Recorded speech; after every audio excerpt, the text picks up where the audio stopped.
இன்றைய போட்டி வந்து பாகிஸ்தான் மற்றும் இலங்கை அணிகளுக்கு இடையிலான போட்டி நடைபெற இருக்குது. இந்த போட்டியில் பாகிஸ்தான் 64 ஓட்டங்களுக்கு மேற்பட்ட ஓட்டத்தால் இலங்கை அணியை வெற்றி கொள்ள வேண்டும், அல்லது இலங்கை அணி நிர்ணயிக்கிற ஓட்ட இலக்கினை 13+1 பந்து வீச்சுகளுக்கு எதிர்கொண்டு பாகிஸ்தான் வெற்றி பெற வேண்டும்.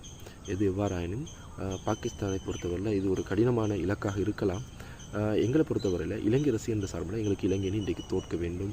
காரணம் வந்து ஏற்கனவே இலங்கை அணி தோற்றதுக்கு பிற்பாடு தற்பொழுது இலங்கையில் கிரிக்கெட் வட்டாரத்தில் மிகப்பெரிய அதிர்வலை ஒன்று உருவாகி இருக்குது, இந்த கிரிக்கெட்டை முற்றுமுழுதாக சீரமைப்பதற்காக.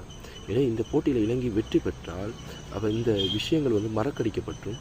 எனவே இன்றைய போட்டியிலும் இலங்கை கண்டிப்பாக தோற்க வேண்டும். தோற்றால்தான் இதுக்கு ஒரு நல்ல தீர்வு ஒன்று கிடைக்கும். இலங்கையில் கிரிக்கெட் எதிர்காலம் வந்து நல்லா இருக்கணும் என்றால் இன்றைய போட்டியில் கண்டிப்பாக இலங்கை அணி தோற்க வேண்டும். தோற்றால்தான் இதில் ஏதாவது ஒரு மாற்றம் வரும், டீமில் மாற்றம் வரும், தேர்வுக்குழுவில் மாற்றம் வரும். நிச்சயமாக இலங்கை அணி தோற்க வேண்டும்.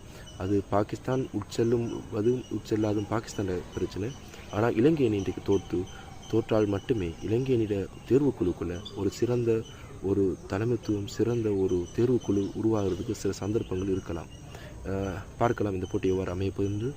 போட்டியை உடனுக்குடன் நம்ம தெரிவித்து தருவோம். பார்க்கலாம் இந்த போட்டி எவ்வாறு அமையப்போகின்றது என்று இன்ஷா அல்லாஹ்.